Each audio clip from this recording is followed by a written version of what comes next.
ನಗರದಲ್ಲಿ ಈ ದಿನ ಬಕ್ರೀದ್ ಹಬ್ಬ ಅತ್ಯಂತ ವಿಜೃಂಭಣೆಯಿಂದ ಮುಸಲ್ಮಾನ್ ಬಾಂಧವರು ಮಾಡಿದ್ದಾರೆ.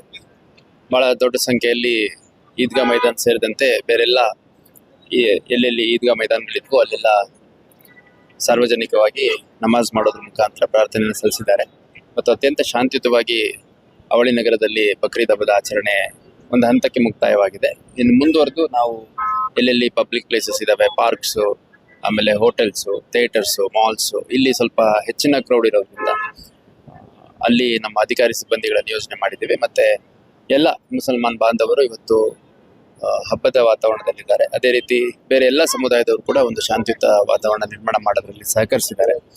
ನಾನು ಮನವಿ ಮಾಡುವಂಥದ್ದು ಯುವಕರಲ್ಲಿ ಟ್ರಿಪಲ್ ರೈಡಿಂಗ್ ಮಾಡುವಂಥದ್ದು, ಹೆಲ್ಮೆಟ್ ಇಲ್ದಲ್ಲೇ ಚಾಲನೆ ಮಾಡುವಂಥದ್ದು, ರಾಂಗ್ ಸೈಡ್ ಪಾರ್ಕಿಂಗ್ ಮಾಡುವಂಥದ್ದು, ಫೋನಲ್ಲಿ ಓಡಾಡ್ತಾ ಮಾತಾಡ್ಕೊಂಡು ಹೋಗುವಂಥದ್ದು, ಅದರಿಂದ ಸಂಚಾರಿ ನಿಯಮಗಳನ್ನ ಬ್ರೇಕ್ ಮಾಡುವಂಥದ್ದು ಮತ್ತೆ ಇತರೆ ಸಾರ್ವಜನಿಕರಿಗೆ ತೊಂದರೆ ಮಾಡುವಂಥದ್ದು ಮಾಡಬಾರ್ದು. ಹಬ್ಬದ ದಿನ ಹಬ್ಬದ ವಾತಾವರಣ ಯಾವುದೋ ಒಂದು ಅಪಘಾತದಲ್ಲಿ ಅಂತ್ಯ ಆಗುವಂಥದ್ದು ಸೂಕ್ತ ಅನ್ಸೋದಿಲ್ಲ. ಹಂಗಾಗಿ ಎಲ್ಲರೂ ಕೂಡ ಸಂಚಾರಿ ನಿಯಮಗಳನ್ನ ಪಾಲನೆ ಮಾಡಬೇಕು ಅಂತ ನಾನು ಈ ಮೂಲಕ ಕೇಳ್ಕೊಳ್ಳಿಕ್ಕೆ ಇಷ್ಟಪಡ್ತೇನೆ. ಮತ್ತೊಮ್ಮೆ ವೈಯಕ್ತಿಕವಾಗಿ ಹಾಗೂ ನಮ್ಮ ಇಲಾಖೆ ವತಿಯಿಂದ ಎಲ್ಲ ಮುಸಲ್ಮಾನ್ ಬಾಂಧವರಿಗೆ ಬಕ್ರೀದ್ ಹಬ್ಬದ ಶುಭಾಶಯಗಳನ್ನ ಹೇಳಲಿಕ್ಕೆ ಇಷ್ಟಪಡ್ತೇನೆ.